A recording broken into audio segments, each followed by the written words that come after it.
فلسطین جو کہ ایک مظلوم ملک ہے، آخر وہ کیوں اتنے عرصے سے ظلم کو برداشت کرتا آ رہا ہے اور مسلم ممالک کیوں چپ ہیں؟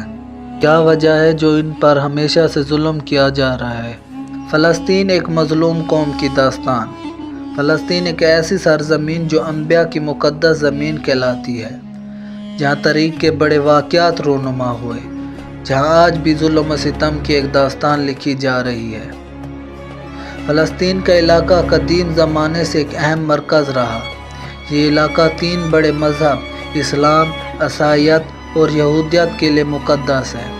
مسلمان بیت المقدس کو قبلہ اول اور معراج کی سرزمین مانتے ہیں۔ 7ویں صدی میں جب اسلام کا سورج طلوع ہوا تو فلسطین مسلمانوں کے زیر نظر آ گیا۔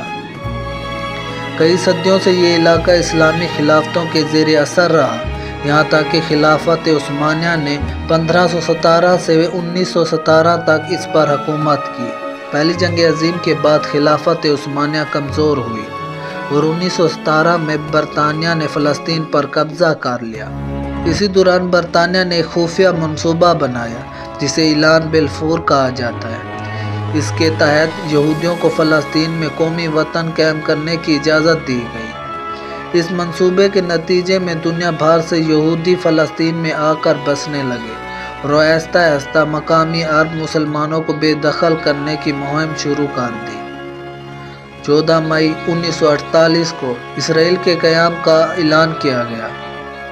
اس کے فوراً بعد لاکھوں فلسطینیوں کو ان کے گھروں سے زبردستی نکال دیا گیا۔ اس دن کو فلسطین النکبہ یعنی تباہی کا دن کہتے ہیں۔ اس کے بعد سے آج تک فلسطین عوام جلا وطنی، غربت اور مسلسل ظلم کا شکار ہے۔ فلسطینی علاقوں خاص طور پر غزہ اور مغربی کنارے پر اسرائیلی فوج کا قبضہ ہے۔ غیر قانونی بستیاں، دیواریں، ناکے اور روزمرہ کی زندگی پر پابندیاں ایک معمول سا بن گیا ہے۔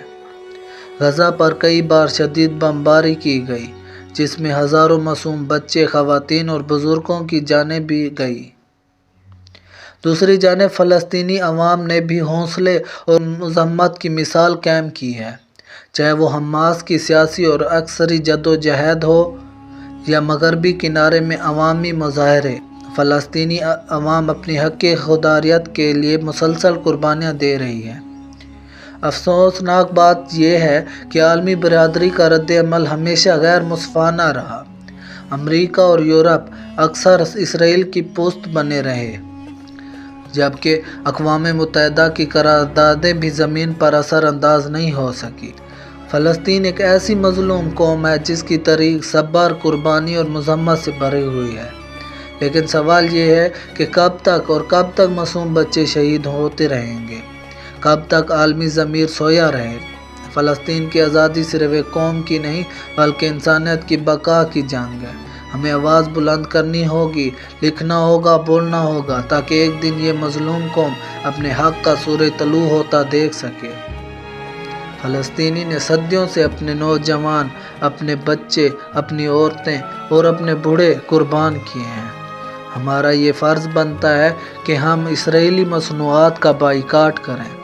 ہم اور تو کچھ نہیں کر سکتے، لیکن ان کی مصنوعات کا بائیکاٹ کر کے ہم اپنے بھائیوں کے لیے کچھ تو کر سکتے ہیں۔